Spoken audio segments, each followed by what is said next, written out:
are back at I'm Quitting Alcohol with David Boyle. I think this is the only podcast in the world talking about alcoholism. I'm pretty sure anyway.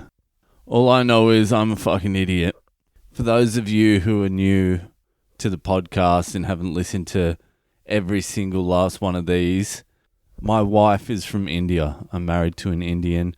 I lived in India for a while. I have a child, half Indian, blah, blah, blah. So I decided I'm going to cash in on the Indian dollar.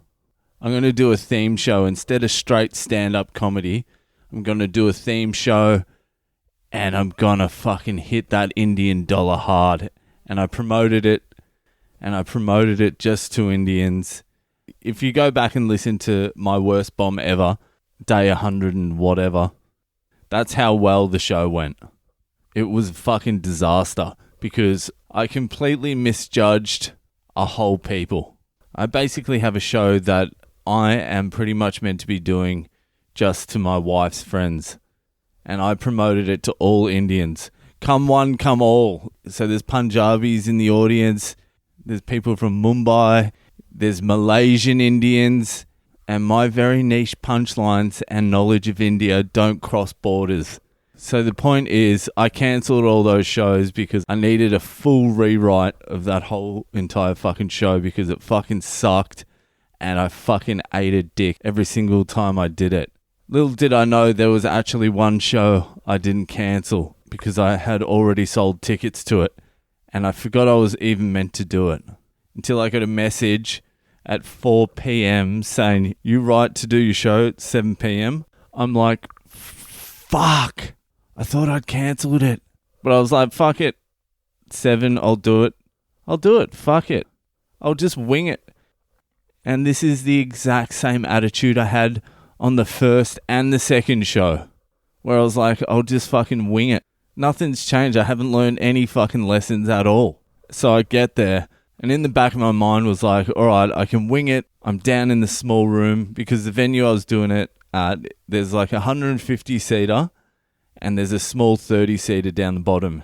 It's very intimate, and you can sort of get away with a more intimate show. You can talk to the crowd. It doesn't have to be a fucking performance. So I get there, and I'm like, I'm not even that worried because I'm like, I can probably pull this off. And then I get there, and there's sitting people in the big theater. I'm like, aren't I meant to be downstairs? Like, nah, it's up here. I'm like, oh, fuck. And it's a completely different thing if you're doing it upstairs. It's a big room. You're on stage. There's smoke fucking machine billowing smoke. And I fucking ate it again. I did 28 minutes, and I'd say 16 of those minutes was me turning around, taking sips of water. It was a fucking nightmare. I haven't learned a thing. I've done that show 3 times.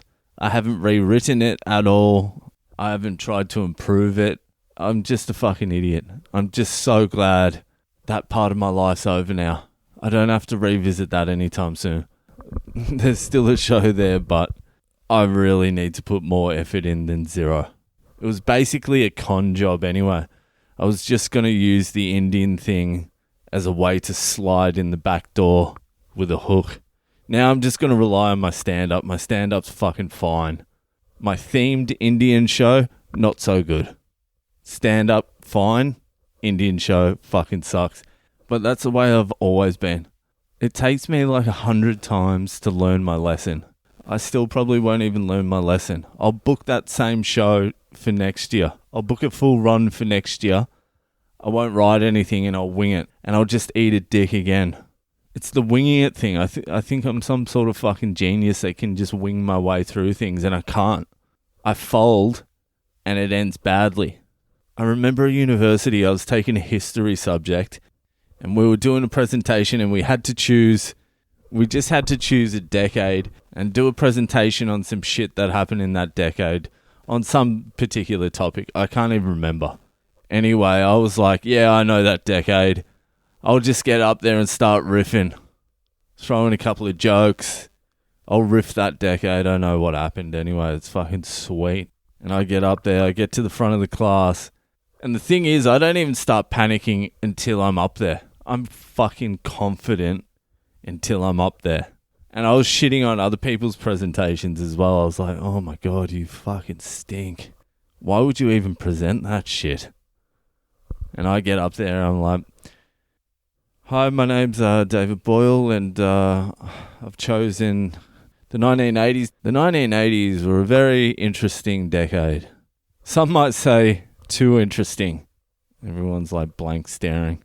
So 15 seconds into that presentation, I remember it. It's probably one of the worst bombs I've ever had.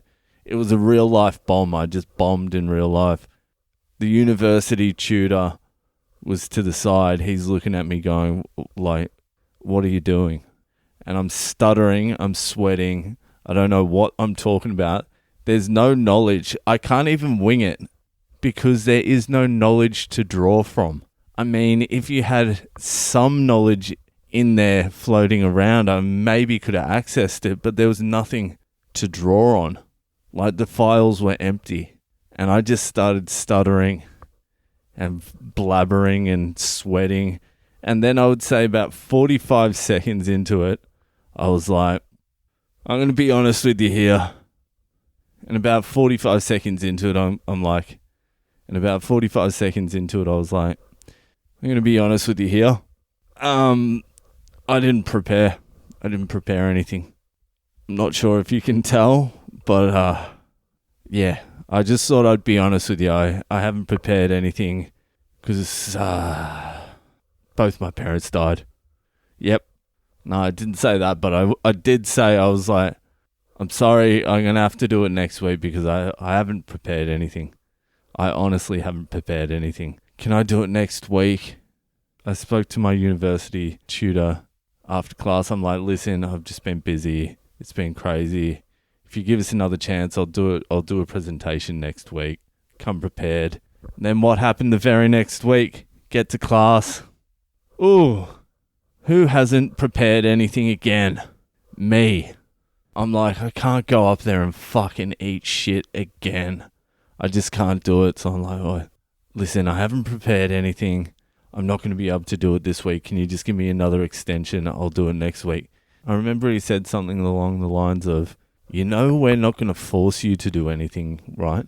Once you get to this stage of your education, it's on you. It's on you to do the work. Like, we don't care. We don't care if you pass or fail. It's not like primary school where we're going to sit there and chase you up on finger painting. You either do the work or you don't. We don't give a fuck. And I'm like, I promise you, both my parents died in a car accident yesterday.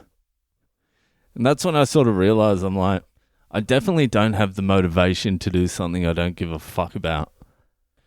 Maybe I don't give a fuck about anything because I definitely should have written that fucking themed comedy show a lot better than I did. I should have put more effort into that than I did.